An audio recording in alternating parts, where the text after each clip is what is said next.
Single heart beat scan ఒక్క second లోనే world class 640 slide CT scan ఇప్పుడు మీ విస్టా ఇమేజింగ్ బంజారా హిల్స్ లో. నమస్తే, నేను Kavitha. Welcome to iDream News and నిజాలు. ఇరాన్ని పాత రాతి యుగంలోకి తీసుకెళ్తాం, ప్రపంచంలోనే ఒక దేశ నాగరికత లేకుండా చేస్తాము అంటూ తీవ్రమైనటువంటి స్వరంతో హెచ్చరించినటువంటి డొనాల్డ్ ట్రంప్ ఇప్పుడు 2 వారాల తాత్కాలిక కాల్పుల విరమణని అనౌన్స్ చేశారు. At the same time Iran కూడా 10 అంశాలతో డిమాండ్లని ముందుకు పెట్టింది అమెరికా ముందు. అమెరికా దాన్ని యాక్సెప్ట్ చేసినట్టే కనిపిస్తోంది. కాకపోతే పాకిస్తాన్ మధ్యవర్తిత్వం వహించింది అంటూ సరికొత్త సంచలన కీలకమైనటువంటి ప్రకటన చేశారు. ఇప్పుడు ఇజ్రాయెల్ ఏం చేయబోతోంది? మనతో పాటుగా ఉన్నారు సీనియర్ జర్నలిస్ట్ సురేష్ కొచ్చతిల్ గారు. సార్ నమస్తే. సో అమెరికా చాలా గంభీరంగా తీవ్రమైనటువంటి స్వరంతో మాట్లాడింది, ఇరాన్ కూడా అంతే గట్టిగా పోరాడింది. ఇప్పుడు ఆల్ ఆఫ్ సడన్ ఇజ్రాయెల్ ఏం మాట్లాడట్లేదా? ఇజ్రాయెల్ దీన్ని యాక్సెప్ట్ చేస్తుందా లేకుంటే ఫైటింగ్ అనేది కంటిన్యూ చేస్తుందా అనేది? సో ఇజ్రాయెల్ స్టాండ్ ఎలా ఉంటుంది అనుకుంటున్నారు మీరు? సో ప్రెసిడెంట్ ట్రంప్ నిన్న మనకు తెలిసిన చాలా క్లియర్గా చెప్పారు. ఇవాళ పొద్దున భారతదేశం టైం IST 5:30కి మొత్తం ఒక సివిలైజేషన్ని వైప్అవుట్ చేస్తా అన్నారు. అది చాలా పెద్ద సెన్సేషనల్ స్టేట్మెంట్గా ఉండే. అమెరికాలో కూడా చాలా మటు కామెంటేటర్స్ అన్నారు, ఇది ఈవెన్ హిట్లర్ కూడా ఇట్లా మాట్లాడలేదు. వెన్ యూ వాంటెడ్ టు జ్యూస్ని ఎక్స్ట్రిమినేట్ చేసినప్పుడు, చంపినప్పుడు కూడా హిట్లర్ ఎప్పుడు ఇట్లాంటి ఒక స్టేట్మెంట్ ఇవ్వలేదు. మొత్తం సివిలైజేషన్ని వైప్అవుట్ చేసేస్తాను నేను చెప్పి, బాంబ్ చేస్తాను, బిల్డింగ్లు కొడతాను, బ్రిడ్జ్లు కొడతాను కాదు, సివిలైజేషన్ అంటే మొత్తం ప్రజల్ని చంపేస్తాను నేను. చాలామందికి భయం ఉండే ఏదో ఒక న్యూక్లియర్ థ్రెట్ ఉండొచ్చు అని.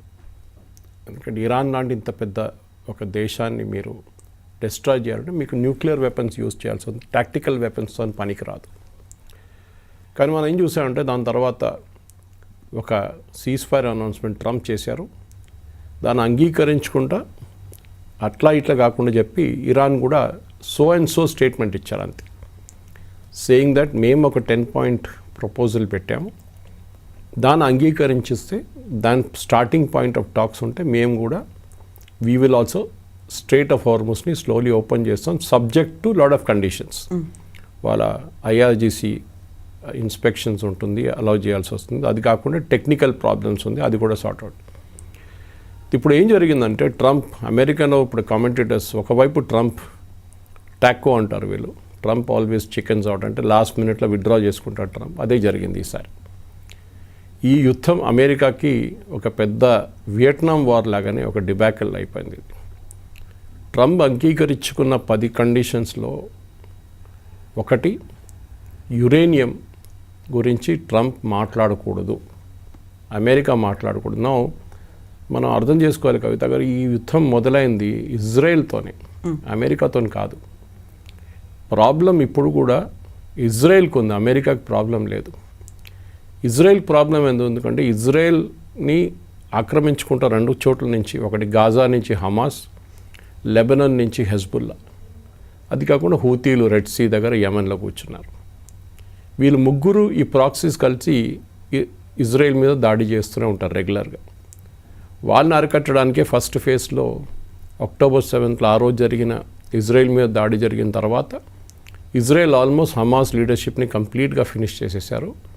హమాస్ తర్వాత ఒక సీజ్ ఫైర్కి వచ్చారు. వాళ్ళు బతుకున్న హాస్టేజెస్ని రిటర్న్ చేశారు, చనిపోయిన వాళ్ళ డెడ్ బాడీస్ కూడా రిటర్న్ చేశారు, ఇజ్రాయలీ హాస్టేజెస్. అది అక్కడికి ఆగిపోయింది అది. కానీ ఇప్పుడు కూడా హమాస్ని డిసార్మ్ చేయలేదు. ఆ రోజు ప్రెసిడెంట్ ట్రంప్ చెప్పారు, హమాస్ని డిసార్మ్ చేయాలంటే వాళ్ళ ఆయుధాలన్నీ కింద పెట్టి సరెండర్ కావాలి, వాళ్ళు ఇవాళ దాకా చేయలేదు. అక్కడ కూడా ట్రంప్ ఫెయిల్ అయ్యారు. ఎందుకంటే ఆ సరెండర్ నెగోషియేట్ చేసిన ట్రంపే అప్పుడు, US గవర్నమెంట్. ఇటు హెజ్బుల్లా వాళ్ళ కంప్లీట్ లీడర్షిప్ని కొట్టుపడిన తర్వాత కూడా హెజ్బుల్లా ఇంకా చాలా యాక్టివ్ ఉన్నారని తెలిసిపోయింది ఇప్పుడు. ఇజ్రాయెల్ ఏమో లిటనీ రివర్ దాకా అంటే సదర్న్ లెబనాన్ దాకా మొత్తం ఆక్యుపై చేసుకున్న తర్వాత కూడా 130,000 మంది అక్కడి నుంచి వాళ్ళు కంప్లీట్గా మూవ్ చేసేసారు పాపులేషన్, లెబనీస్ పాపులేషన్ని. దాని తర్వాత కూడా స్టెబిలైజ్ చేయలేకపోతున్నారు. వాళ్ళు ఆ యుద్ధంలో అక్కడ కంప్లీట్గా ఇన్వాల్వ్ ఉన్న టైంలో ప్రెసిడెంట్ ట్రంప్ ఎవరి దగ్గర అడగకుండా పాకిస్తాన్ ఒక ప్రపోజల్ ఇచ్చారు, దాన్ని బట్టి నేను అంగీకరిస్తున్నాను అని చెప్పేది. I think it's a biggest diplomatic failure of America. Possibility దీని నుంచి ట్రంప్ రికవర్ కారు. ఒకటి మిడ్ టర్మ్ పోల్స్ పోతుంది, దాని తర్వాత దానికన్నా ముందు కూడా ఇప్పుడు జరగబోయే ఆయనకి వ్యతిరేకంగా ఉన్న ఛాలెంజ్ నెక్స్ట్ ఎలక్షన్కి కోర్స్ ఆయన నెక్స్ట్ ఎలక్షన్ పోటీ చేయలేరు, కానీ జేడీ వ్యాన్స్ లాంటి వాళ్ళు they will start taking upper hand. ఎందుకంటే ఈ యుద్ధం విరుద్ధంగా ఉన్నారు జేడీ వ్యాన్స్. స్టార్టింగ్ నుంచి మీకు గుర్తుంటుంది, was totally oppose to this war. ఎందుకు ఈ యుద్ధం అక్కర్లేదు, మన యుద్ధం కాదు కదా, ఇది ఇజ్రాయెల్ వాళ్ళ యుద్ధం, వాళ్ళు చూసుకుంటారని చెప్తే ట్రంప్ వినలేదు. ట్రంప్ వెళ్ళి దిగాడు దీంట్లో.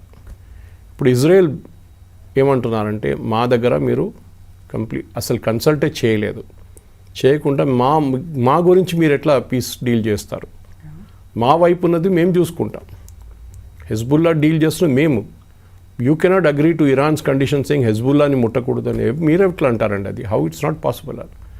దానికోసం ఇవాళ పొద్దున కూడా ఈ సీజ్ ఫైర్ అనౌన్స్మెంట్ జరిగిన తర్వాత కూడా ఆల్మోస్ట్ 4 గంటల సేపు ఇజ్రాయెల్ బేరూట్ మీద చుట్టుపక్కల ఏరియాస్ మీద బాంబింగ్ చేశారు. వాళ్ళు ఇంకా చేస్తారు కూడా. ఇజ్రాయెల్ ది సీజ్ ఫైర్ని అంగీకరించారు. కోర్స్ ఇరాన్ మీద దాడి చేయరు, కానీ హెజ్బుల్లా వైపు నుంచి మిగతా హమాస్ ఎవరైనా వాళ్ళ మీద దాడి చేస్తే definitely they will react to it. ఇజ్రాయెల్లో ఉన్న ఆపోజిషన్ లీడర్, యూజువల్లీ వీళ్ళ ఆపోజిషన్ లీడర్స్ క్రిటిసైజ్ చేయరు వాళ్ళ గవర్నమెంట్, మనలా కాదు. యుద్ధం ఉంటే వాళ్ళు గవర్నమెంట్ని బ్యాక్ చేస్తారు, కానీ గవర్నమెంట్ వ్యతిరేకంగా మాట్లాడరు.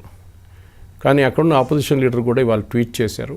ఆయన ఏమన్నారంటే, ఇది ఏంటి నెటన్యాహుని ఇట్లా ఇన్సల్ట్ చేశారు ట్రంప్, ఇజ్రాయేలీ ప్రజల్ని ఇన్సల్ట్ చేశారు, మన దగ్గర అడగకుండా మన వ్యతిరేకంగా పోరాడుతున్న టెర్రరిస్ట్ వాళ్ళని సపోర్ట్ చేస్తూ ట్రంప్ ఎట్లా సీజ్ ఫైర్ డిక్లేర్ చేస్తారు, నెటన్యాహు హెస్ ఫెయిల్డ్ అన్నారు.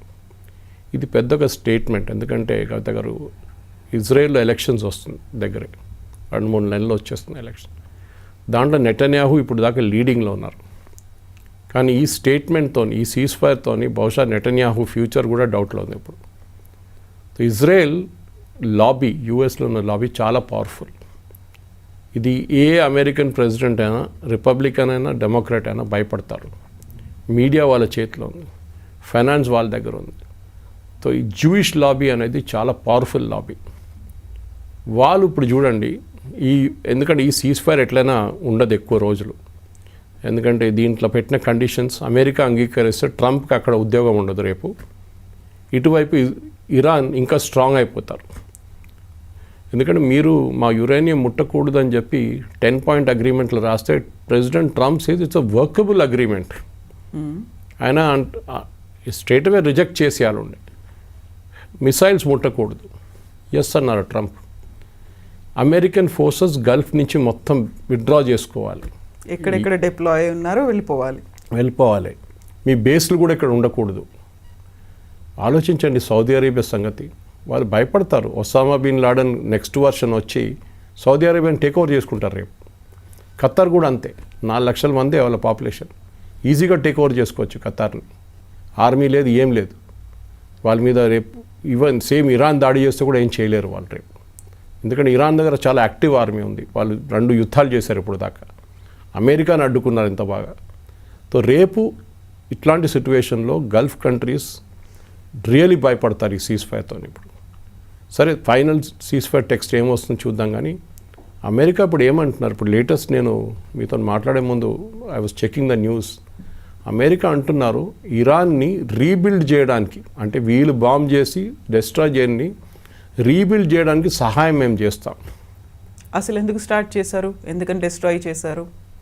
అదే కదా, అది ట్రంప్కే తెలియదు.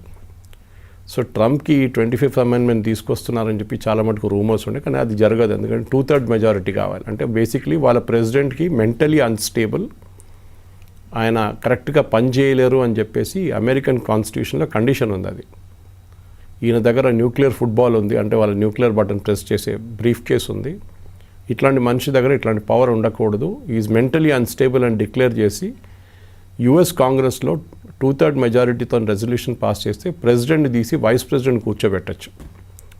ఇన్ఫాక్ట్ దీనికన్నా ముందు ప్రెసిడెంట్ చనిపోయినప్పుడు వైస్ ప్రెసిడెంట్ అయింది మన జాన్ ఎఫ్ కెనడీ టైంలో, వెన్ హీ వాజ్ అసాసినేటెడ్. అప్పుడు జరిగింది అది. ఇది అసాసినేషన్ కాదు, కానీ ఇది మెంటలీ డీకెపాసిటేట్ అయిపోయాడు, ఈయన మెంటల్ ఫ్యాకల్టీస్ పనిచేయట్లేదని. సో ప్రెసిడెంట్ ట్రంప్కి ఇదొక పెద్ద పొలిటికల్ డిఫీట్ ఇది. ఆయన బయట చూపించట్లేదు ఎక్కువ. బయట ఏమో అన్నీ మేము గెలిచేసాం అయిపోయింది అది ఇదని చెప్పుకుంటారు, కానీ విత్ ఇన్ హిమ్సెల్ఫ్ ఆయనకు తెలుసు ఒకటి రిపబ్లికన్స్ వైపు నుంచి చాలా పెద్ద బ్యాక్లాష్ జరిగింది.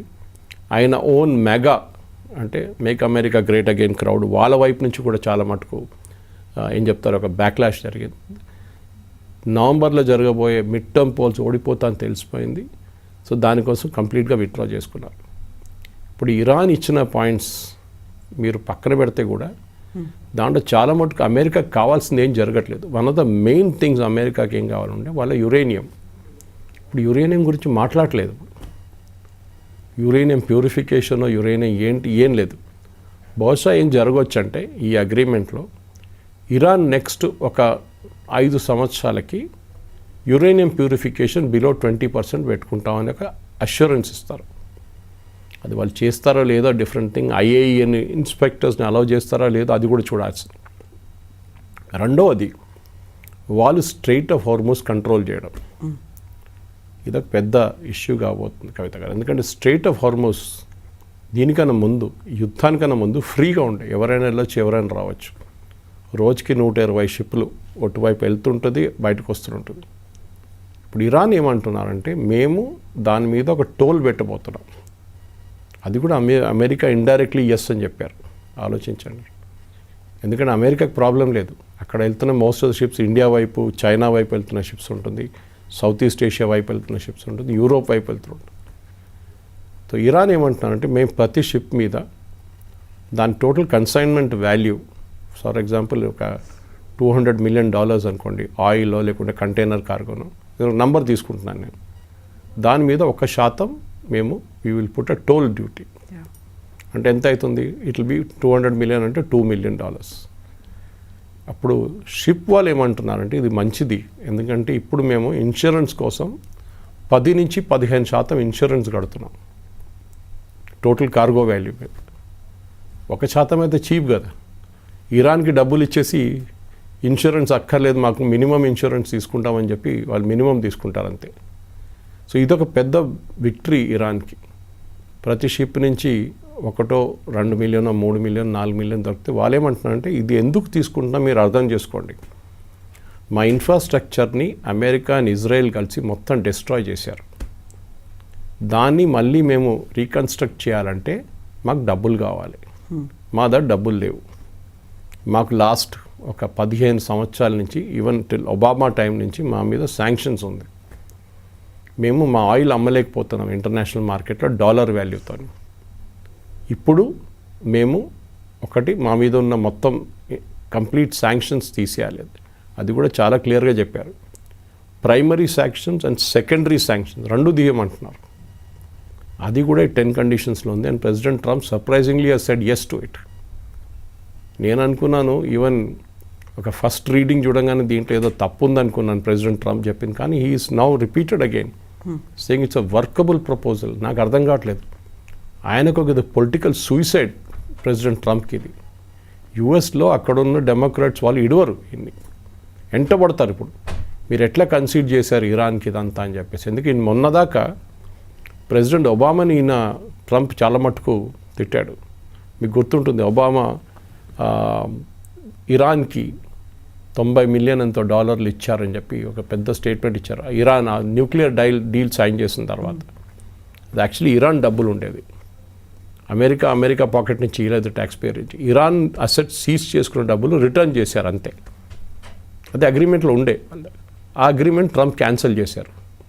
ఇప్పుడు ఆలోచించండి, ఒక అగ్రిమెంట్ ఉండే ముందు, దట్ అగ్రిమెంట్ వాస్ క్యాన్సిల్డ్. ఇప్పుడు కొత్త అగ్రిమెంట్ ఉంటే అది కూడా లేదు. అగ్రిమెంట్ అక్కర్లేదు అంటున్నారు ఇరాన్. ఇంకా అయిపోయింది, మేము ఏం కావాలంటే చేసుకుంటాం యురేనియంతో. దీనికన్నా ముందు కూడా ట్రంప్ చాలాసార్లు చెప్పారు, ఈవెన్ ప్రెస్ మీట్లో చెప్పారు ఆయన, దట్ ఏ రోజు ఇరాన్ దగ్గర న్యూక్లియర్ ఆయుధాలు వస్తుందో ఆ రోజు ఇజ్రాయెల్ మ్యాప్లో ఉండదు, మొత్తం వైప్అవుట్ చేసేసారు ఇజ్రాయెల్ అని చెప్పారు. అది గల్ఫ్ కంట్రీస్ కూడా భయం ఉంది. పక్కనున్న సౌదీ అరేబియా కానీ, ఇటు పక్కనున్న బహ్రెయిన్ కానీ, కువైత్ కానీ, ఖత్తర్, వీళ్ళందరికి భయం. ఒకసారి and they proved it, come what may. Saudi Arabia ఒక యుద్ధం పార్టిసిపేట్ చేయలేదు, ఖత్తర్ చేయలేదు, వీళ్ళెవ్వరు కూడా ఒక direct war except for Iraq. Iraq ఒక్కసారే వాళ్ళు 2 యుద్ధాలు ఫైట్ చేశారు. ఒకటి ఇరాన్తోని 8 సంవత్సరాలు, దాని తర్వాత మన సద్దాం హుసేన్ గద్దె దింపినప్పుడు ఆ particular weapons of mass destruction కోసం వచ్చిన కంప్లీట్ యుఎస్ ఫోర్సెస్ 2 సార్లు యుద్ధం జరిగింది ఇరాక్లో. వాళ్ళకు కొంచెం ఎక్స్పీరియన్స్ ఉంది, కానీ మిగతా ఏ దేశానికి అక్కడ ఎక్స్పీరియన్స్ లేదు. సో టుడే ట్రంప్ ఐడియా ఏంటంటే అక్కడ ఇరానియన్ ఆయిల్ని కంట్రోల్ చేయడం, అదే ఆయన మెయిన్ టాక్. మీరు చూసుంటారు వెనిజువేలా ఎందుకు వెళ్ళారు, ఆయిల్ కోసం వెళ్ళారు. ఇరాన్ ఎందుకు వచ్చారు, ఆయిల్ కోసం వచ్చారు. That is it. ఈ ఆయిల్ కోసమే ఈ గొడవ అంతా జరిగింది. యురేనియం కాదు, మిస్సైల్ కాదు, ఏం కాదు. అండ్ డెఫినెట్లీ దీని ఒక పెద్ద బ్యాక్లాష్ నెక్స్ట్ ఒక 2-3 రోజుల్లో ఒకసారి ఫైనల్ డీటెయిల్స్ బయటకు వస్తే నేను ప్రెడిక్ట్ కూడా చేస్తాను, బహుశా ఈ ఇస్లామాబాద్లో జరగాల్సిన టాక్స్ కూడా ఒక్కొక్కసారి జరగకపోవచ్చు. ఏప్రిల్ 10th అవుతాయి అని అనుకున్నవి జరగదు అది నేను అనుకుంటాను. ఎందుకంటే it will be a political suicide for Trump. And Israeli pressure ఎంత ఎక్కువ ఉంటుందంటే ట్రంప్ మీద మీడియా, యూఎస్ మీడియాలో అటాక్స్ మొదలవుతుంది. అది ట్రంప్ తట్టుకోలేరు అది. So that will be the end of political Trump అక్కడి నుంచి. అండ్ రాజీనామా చేసి వెళ్ళిపోతారు, that's a different thing. But ఒక లేమ్ డక్ ప్రెసిడెంట్ అయిపోతారు. దాట్ ఇరాన్ లాంటి ఒక రాష్ట్రం మీద మీరు ఏమేమి చెప్పారు, మొత్తం సివిలైజేషన్ ఫినిష్ చేసేస్తాను, ఒక బిల్డింగ్ ఉండదు, ఒక బ్రిడ్జ్ ఉండదు, ఒక ఏం చెప్తారు పవర్ ప్లాంట్ ఉండదు, ఏం ఉండదు అని చెప్పిన మనిషి వచ్చి పులిలాగా వచ్చి పిల్లిలాగా వెళ్ళిపోయారు. అంతే, అది జరిగిందనమాట. So definitely this is Trump the పెద్ద పొలిటికల్ లైఫ్లో ఇది పెద్ద ఒక ఏం చెప్తారు ఒక బ్లాక్ మార్క్. కాకపోతే ప్రపంచానికి మాత్రం ఒక రిలీఫ్ అనేది కనిపించింది. ఏం జరగలేదు, అంతా బాగానే ఉంది, కొంచెం మన మీద బర్డెన్ పడకుండా తగ్గింది, కనీసం ఒక 2 వీక్స్కైనా పీస్ఫుల్గా ఉండబోతోంది అనేటువంటి ఒక రిలీఫ్. ఎంత అయినప్పటికీ కూడా ట్రంప్ అలా ఎందుకు చేశాడు అనుకున్నప్పుడు పోన్లే థ్యాంక్ గాడ్ ఇప్పటికైనా యాక్సెప్ట్ చేశాడు అనే ఒక ఫీల్ అనేది ఉంది. బట్ నెక్స్ట్ ఏం జరగబోతోంది? అంత ఈజీగా ఎంత పొలిటికల్ సూసైడ్ అనుకున్నప్పటికీ ఇరాన్ మాత్రం అంత స్ట్రాంగ్గా ఎలా ఉండగలిగింది, తన మాటని ఎలా నెగ్గించుకోగలిగింది అనేది మనం దీనికన్నా ముందు కూడా మాట్లాడాం కవిత గారు. ఇరాన్ సద్దాం హుసేన్తో 8 నుంచి 9 సంవత్సరాల యుద్ధం ఒకటి ఉండే. ఇంగ్లీష్లో అంటారు కట్టింగ్ యువర్ టీత్ అంటారు, అంటే మీ ఎక్స్పీరియన్స్ మీరు అక్కడి నుంచి వచ్చింది. 9 సంవత్సరాలు సద్దాం హుసేన్ లాంటి ఇరాక్లోని ఆర్మీతో పోరాటం చేయడం అనేది ఈజీ కాదు. ఆ యుద్ధంలో ఎవరు గెలవలేదు, సద్దాం హుసేన్ గెలవలేదు, ఇరాన్ కూడా గెలవలేదు. కానీ చాలామంది చనిపోయారు, వేలాది మంది చనిపోయారు సోల్జర్స్, ఇక్కడ అక్కడ 2 వైపులు. డ్యామేజెస్ చాలా జరిగినాయి. ఎయిర్ ఫోర్స్ ఇద్దరిది ఆల్మోస్ట్ నాశనం అయిపోయింది. దాని తర్వాత ఈవెన్ స్ట్రేట్ ఆఫ్ హొర్ముస్, ఈ హొర్ముస్ మనం ఇవాళ మాట్లాడుతున్నాం, ఆ రోజు కూడా హొర్ముస్ మీద షిప్పుల మీద దాడి చేశారు. ట్యాంకర్ వార్ అంటారు దాన్ని. వీళ్ళిద్దరు అక్కడిక్కడ బాంబ్ చేసుకున్నారు, మొత్తం స్ట్రేట్ ఆఫ్ హార్మోస్ ఆగిపోయింది. అప్పుడు కూడా కొత్తదేం కాదు, ఆ రోజు జరిగింది. సో ఇరాన్కి ఏంటంటే వాళ్ళకు ఒక ఎక్స్పీరియన్స్ ఉంది ఫైటింగ్ చేసి. రెండవది దానికన్నా ముందు కూడా మాట్లాడాం మనం, ఇది ఒక మేజర్ ఎనిమీతో మీకు పోరాడుతున్నప్పుడు, అది యుక్రెయిన్ రష్యా వార్లో కూడా చూస్తున్నాం మనం. మీకు తెలుసు చాలా క్లియర్గా యుఎస్ ఎయిర్ ఫోర్స్ అంటే one of the best in the world. వాళ్ళ నేవీ చాలా పెద్దది, వాళ్ళ ఆర్మ్ ఫోర్సెస్ వాళ్ళు ఎట్లయినా వాడుకోవచ్చు. కానీ మీ దగ్గర ఏముంది? మీ దగ్గర రెవల్యూషనరీ గార్డ్స్ ఉన్నారు, వాళ్ళ బసీజ్ ఫోర్స్ ఉన్నారు, మీ దగ్గర రెగ్యులర్ ఆర్మీ ఉన్నారు, వాళ్ళ ఆయుధాలు లేవు. మీరు ఎట్లా పోరాడతారు మళ్ళీ? So what is called asymmetric warfare. వాళ్ళు మీ మీద ఎయిర్ ఫోర్స్ పెట్టి బాంబింగ్ చేస్తే మీరు స్ట్రేట్ ఆఫ్ హార్మోస్ గుంచుకోండి, అయిపోయింది. మీరు వాళ్ళు దాడి చేస్తే మీరు పక్కన సౌదీ అరేబియా మీద దాడి చేయండి. ఇది యుఎస్ చేసిన అన్నిటికంటే పెద్ద తప్పు. ఎందుకంటే ఏ రోజు ఫిబ్రవరి 28 వాళ్ళ సుప్రీం లీడర్ మీద దాడి చేస్తే ఇజ్రాయెల్ తీసుకొచ్చి చేపించారని ఇప్పుడు చెప్తున్నారు. ఇజ్రాయెల్ కూడా అంగీకరిస్తున్నారు. ఎందుకంటే ఇంత మంచి ఛాన్స్ ఎప్పుడు దొరకదు. 40 మంది లీడర్లు, సీనియర్ లీడర్లు ప్లస్ సుప్రీం లీడర్ని కొట్టడానికి ఇంత మంచి ఛాన్స్ ఎప్పుడు దొరకదని చెప్పి కొట్టేశారు. ప్రెసిడెంట్ ట్రంప్ ఎక్స్పెక్టేషన్స్ ఏమున్నాయంటే అక్కడి నుంచి 3వ 4వ రోజులు ఇరాన్ సరెండర్ అయిపోతారు. మీకు గుర్తుంటుంది ఆ వర్డ్ ఆయన ఎప్పుడో యూజ్ చేస్తుంటే, ఐ వాంట్ కంప్లీట్ సరెండర్. కానీ ఇప్పుడు సరెండర్ పోయి ప్రెసిడెంట్ ట్రంప్ సరెండర్ అయ్యారు అమెరికాలో. సో అమెరికా టుడే ఇరాన్ ముందు ఒక ఆల్మోస్ట్ అపాలజెటిక్గా నిలబడి, స్కూల్లో ఒక స్టూడెంట్ని ఒక టీచర్ పనిష్మెంట్ ఎట్లా ఇస్తారు వాళ్ళు ఇస్తున్నారు ఇరాన్ ఇవాళ. నా మాట మీ ఆ రోజు చెప్పాము, మా మీద దాడి చేయకూడదు, మీరు చేశారు. Now you face the music, we will finish the nation, we will obliterate it, ఏం మిగలదు, వాళ్ళ దగ్గర ఏం లేదు అని చెప్పిన మనిషి ఇవాళ వాళ్ళతో మాట్లాడడానికి రెడీగా ఉన్నారు. ఆలోచించండి. ఇప్పుడు ఇరాన్ వర్సెస్ ఇజ్రాయెల్ రెండు ఒకరినొకరు టార్గెట్ చేసుకున్నారు, రెండు ఒకరినొకరు ఎలిమినేట్ చేసుకుందాం అనుకున్నారు. ఆ ఇద్దరి మధ్య జరగాల్సిన యుద్ధంలో అమెరికా ఎంటర్ అయిపోయింది. అమెరికా ఏదో సీజ్ ఫైర్ కోసం తీసుకొచ్చింది, ఇరాన్ దాన్ని యాక్సెప్ట్ చేసింది. బట్ మెయిన్ అక్కడ ఎనిమీ అనేది ఇజ్రాయెల్ అలాగే ఉంది. అండ్ ఇజ్రాయెల్ నాట్ యాక్సెప్టింగ్, మీ ఇద్దరి మధ్య సీజ్ ఫైర్ అయిందేమో, నేను ఇక్కడ ఉన్నాను, నేను స్టిల్ వెయిటింగ్, స్టిల్ ఆన్ అనేటువంటి ఒక మాట చెప్తోంది. బట్ ఇరాన్ ఇజ్రాయెల్ వైపు చూస్తుందా, అమెరికా చేసిన దాంతో ఆగిపోతుందా? ఇజ్రాయెల్ ప్రాబ్లం ఏంటంటే రైట్ ఆఫ్ ఎగ్జిస్టెన్స్. ఇరాన్ లాంటి దేశం ఏమంటారు, death to America, death to Israel, ఒకటే టోన్లో అంటారు వాళ్ళు. డెత్ టు అమెరికా అని చెప్పి ఆగి 10 నిమిషాల తర్వాత డెత్ టు ఇజ్రాయెల్ అని చెప్పారు, ఒకటే టోన్లో చెప్తారు. అంటే అమెరికా మొత్తం ధ్వంసం అయిపోవాలి, ఇజ్రాయెల్ కూడా ధ్వంసం అయిపోవాలి. ఇజ్రాయెల్ ఇవాళ నిన్నటి నుంచి మొదలు కాలేదు, 1960s వాళ్ళకి ప్రాబ్లం స్టార్ట్ అయింది. అప్పుడున్న ఈజిప్ట్ కానీ, జార్డన్ కానీ, సిరియా, వీళ్ళందరూ కలిసి దాడి చేశారు. మీరు 6 Day వార్ గుర్తుంటుంది, గోల్డా మీర్ ప్రధానమంత్రి ఉండే ఆ టైంలో, అది కూడా కలిచారు ఇజ్రాయెల్. ఇజ్రాయెల్కి ఏంటంటే రైట్ ఆఫ్ ఎగ్జిస్టెన్స్. మీరు 2 నేషన్ థియరీలో అంటే ప్యాలెస్టైన్ అండ్ ఇజ్రాయెల్ ఉండొచ్చు అని చెప్పి యుఎన్లో కూడా రెజల్యూషన్ పాస్ చేసినప్పుడు కూడా అరబ్ నేషన్స్ ఇప్పుడు కూడా సౌదీ అరేబియా కానీ, ఖత్తర్ కానీ, బహ్రెయిన్ కానీ, కువైత్ కానీ వీరు ఎవ్వరు అంగీకరించట్లేదు ఇజ్రాయెల్ని. ఓన్లీ 1 GCC మెంబర్ UAE వాళ్ళు అంగీకరించారు అబ్రహాం అకార్డ్స్తో. అబ్రహాం అకార్డ్స్ సంతకం పెట్టడానికి సౌదీ అరేబియా రెడీ ఉన్న 2 రోజుల ముందు October 7th జరిగింది.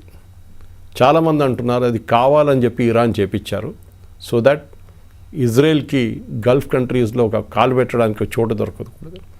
In fact the first El Al flight, Israeli airline flight, national carrier UAEలో దిగింది దానికన్నా 2 రోజుల ముందు, రెగ్యులర్ డిప్లొమాటిక్ రిలేషన్స్ కోసం.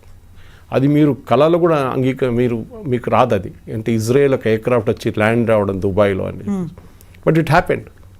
కానీ ఇప్పుడున్న పరిస్థితుల్లో డెఫినెట్గా బెంజమిన్ నెటన్యాహు మీద చాలా పెద్ద ప్రెషర్. మీరు ట్రంప్ అంటున్నాం మనం, ఇప్పుడు ట్రంప్ కన్నా చాలా ఎక్కువ ప్రెషర్ బెంజమిన్ నెటన్యాహు మీద ఉంటుంది. ఈ యుద్ధం ఆపకూడదు, to continue the war, because for them it's existence.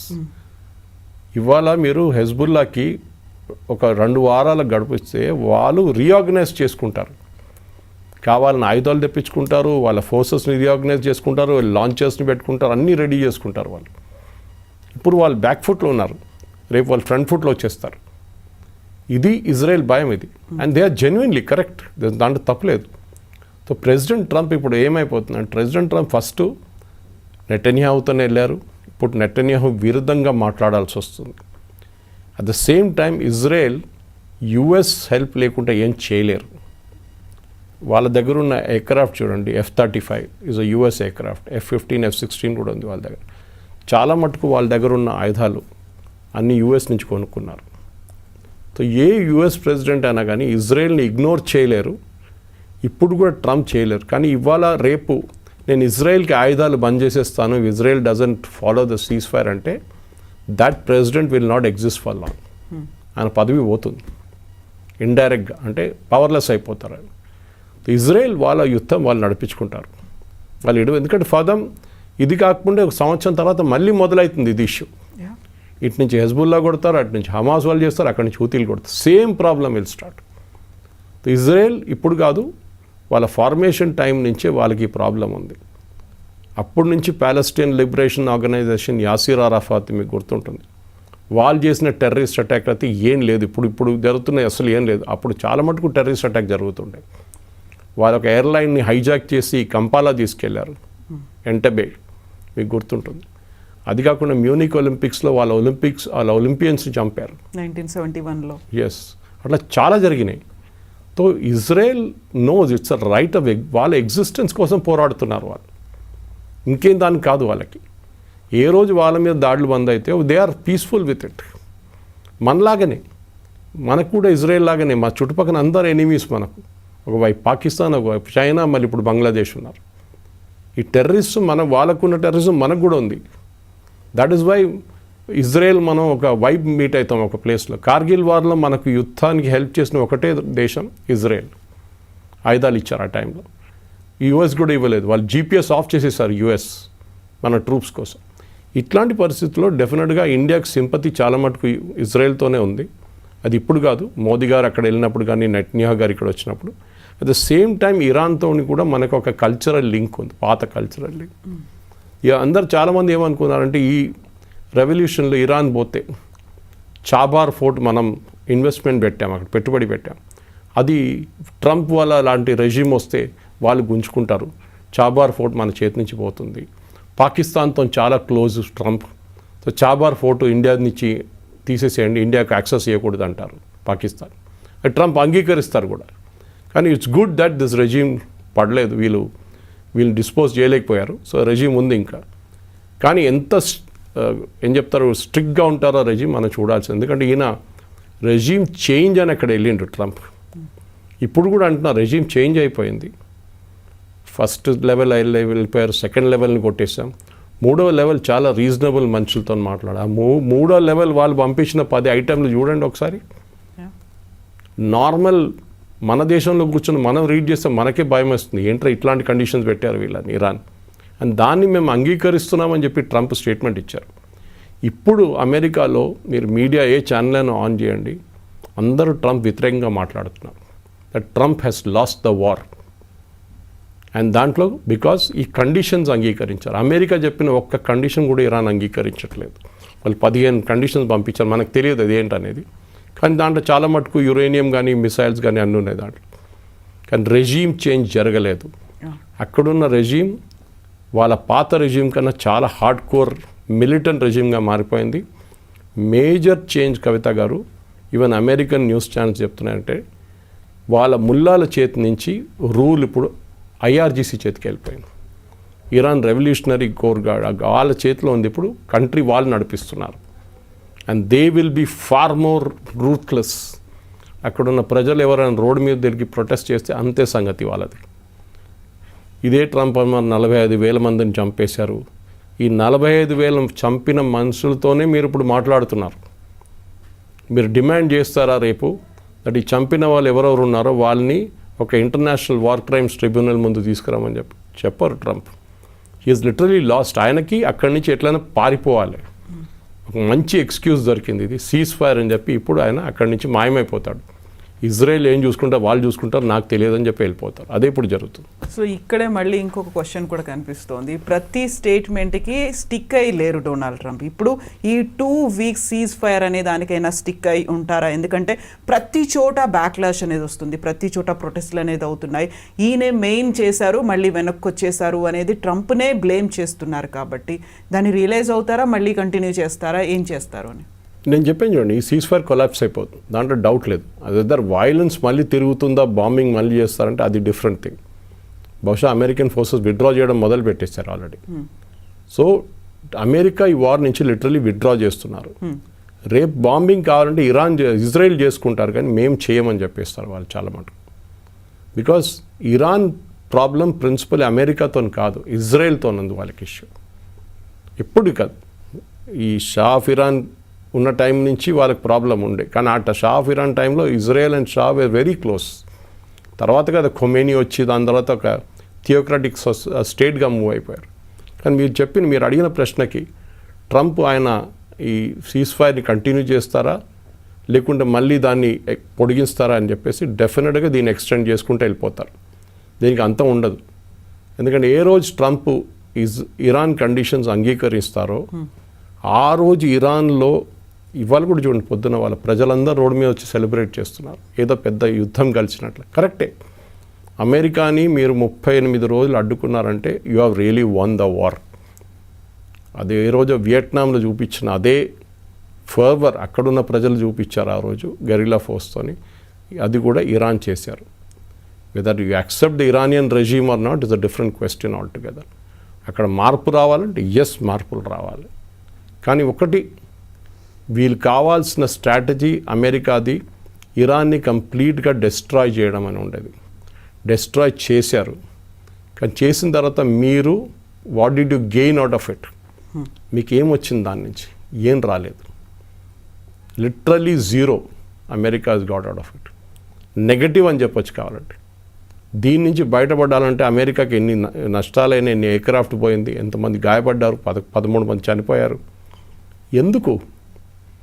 మీ ఎవడో ఇద్దరు కొట్టుకుంటే రోడ్డు మీద మీరెళ్ళి వాడిని నడిమిట్లా వాడి ఇద్దరు కలిసి మిమ్మల్ని కొట్టారు. ఇప్పుడు అదే జరిగింది ఇప్పుడు అమెరికాతో. America should not have got in to this war. అది అమెరికా యుద్ధం కాదు. కానీ ఇజ్రాయెల్ వాజ్ వెరీ స్మార్ట్. వాళ్ళు అమెరికాకు ఏం చెప్తారు, ఒక ఆలివ్ బ్రాంచ్ ఇచ్చి చెప్పారు, చూడండి అక్కడ వాళ్ళు కూర్చున్నారు, మీ కామన్ ఎనిమి మా కామన్ ఎనిమి, మన ఇద్దరు కలిసి కొడదాం. కొట్టారు. కానీ అక్కడి నుంచి 3వ రోజు 4 రోజులు ఆ యుద్ధం ఆగిపోవాలండే, సరెండర్ కావాలంటే అది 38వ రోజుకి వచ్చి సీజ్ ఫైర్కి వచ్చాము. సో డెఫినెట్గా Trump this ceasefire will not work out. మీరు స్టాంపే మీరు రాసి తీసుకోండి. ఎందుకంటే అంగీకరిస్తే అది ట్రంప్ది పొలిటికల్ సూసైడ్ ఉంటుంది. ఆ రోజు ట్రంప్ ఒక లేమ్ డక్ ప్రెసిడెంట్గా మారిపోతారు. ఈజ్ అ వీక్ ప్రెసిడెంట్ అని స్టేట్మెంట్ చాలా ఇస్తారు. ఆయన ప్రెస్ కాన్ఫరెన్స్ మీరు చూసుంటారు. They have nothing, they have lost everything, they don't have air force, they don't have navy. అరే బాస్, ఇవాళ మీరు వాళ్ళతో కూర్చొని మాట్లాడాల్సిన పొజిషన్కి వచ్చేసారు వాళ్ళు. అది మీరు అంగీకరించాలి. That is their resolution. అది వాళ్ళు సద్దాం హుసేన్ వ్యతిరేకంగా చూపించారు, ఇప్పుడు మీ వ్యతిరేకంగా కూడా చూపిస్తున్నారు. ఇది చాలా ఇంపార్టెంట్. అండ్ ఐ థింక్ ఇంకా 2 రోజులు చూడండి, అమెరికాలో ఇప్పుడు చాలా హీటెడ్ పొలిటికల్ డిబేట్ నడుస్తుంది దీని మీద. రేపు రిపబ్లికన్ పార్టీలోనే ఒక రెబెలియన్ రావచ్చు. ఎందుకంటే మీకు గుర్తుంటుంది, జేడీ వ్యాన్స్ యుద్ధంలో ఇద్దరు ఎక్కువ మాట్లాడని వ్యక్తులు, ఒకటి జేడీ వ్యాన్స్ ఒకరు, and next was Marco Rubio. వీళ్ళిద్దరు ఈ వార్ వ్యతిరేకంగా ఉన్న మనుషులు వీళ్ళిద్దరు. The fellow who was pushing for the war was Pete హెస్గెత్. ఇప్పుడు చూడండి, mark my word, just like Pam బాండీని ఎట్లా ఫైర్ చేశారో పీట్ హెస్గెత్ని ఫైర్ చేస్తారు ఇప్పుడు ప్రెసిడెంట్ ట్రంప్. ఈడే చేశాడు అని చెప్పి ఆల్రెడీ దాన్ని అన్నారు కదా, నీ వల్లే నువ్వే పుష్ చేసావు అని చెప్పారు. చూడండి, ఓపెన్గా చెప్పేశారు. నౌ హీల్ సే ఇదంతా happen because of this fellow, fire him, అంతే. సో దట్ నేను క్లీన్, చూడండి నా రికార్డ్ అంతా క్లీన్, నేను చాలా బాగా చేశాను. This fellow was useless Pete హెస్గెత్, వాడు చేసింది ఇదంతా, వాడిని నేను డిస్పోజ్ చేసేసాను, అయిపోయిందని. Then you will fire Tulsi Gabbard also, intelligence failure అంటారు. సో ప్రెసిడెంట్ ట్రంప్ ఏంటంటే ఆయన ఒక wheeler dealer, real estate agent, ఆయన రియల్ ఎస్టేట్ బిల్డర్, ఆయన ట్రాన్సాక్షనల్ పర్సన్. నాకేమి ఇస్తావని చెప్పు, నేను నీకు ఇది ఇస్తాను. That is what it is. Asim మునీర్తోని, షహబాజ్ షరీఫ్తో ఇంత ప్రేమ ఎందుకు? మనందరికీ తెలుసు వీళ్ళ కంపెనీ, ప్రెసిడెంట్ ట్రంప్ వాళ్ళ ఫ్యామిలీ క్రిప్టో కరెన్సీ కంపెనీలో బిలియన్స్ పెట్టారు పాకిస్తాన్. అది కూడా త్రూ ఇల్లీగల్ మీన్స్ పెట్టారు, లండన్ నుంచి ఉన్న డబ్బులు దాంట్లో. అది అందరికి తెలిసిందే. అది దాని తర్వాత రేర్ అర్త్స్ ఇచ్చారు, దానికోసం ఇంత ప్రేమ, అంతే. నెక్స్ట్ యూఎస్ ప్రెసిడెంట్ వస్తారు చూడండి, that fellow will totally ignore Pakistan. అదే జరుగుతుంది. దీనికన్నా ముందు కూడా history is repeating it self. Afghanistan war ఉన్నప్పుడు దాకా పాకిస్తాన్ అండ్ అమెరికా చాలా క్లోజ్ ఉండే, ఇప్పటిలాగా కూడా కాదు, they very very close. Billions ఖర్చు పెట్టారు అమెరికా, F-16, F-15 ఏం కావాలో చెప్పి నేను ఇస్తా అని చెప్పేసి. ఒక్కసారి ఆ యుద్ధం అయిపోయిందో అమెరికా అక్కడి నుంచి పారిపోయారు, ఆ రోజు నుంచి పాకిస్తాన్ పట్టించుకోవట్లేదు. ఇప్పుడు మళ్ళీ ఈ ఇరాన్ వార్ కోసం వాడుకుంటున్నారు వాళ్ళు.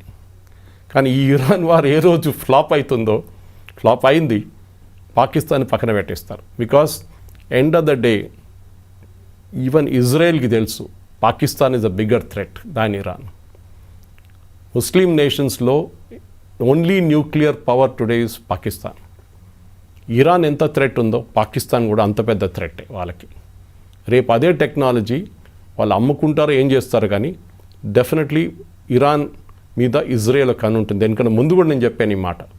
అండ్ డెఫినెట్లీ దీనికన్నా ముందు ఇందిరాగాంధీ గారు ఉన్న టైంలో ది వాంటెడ్ టు బాంబ్ కహూతా అలా న్యూక్లియర్ ప్రాజెక్ట్ని.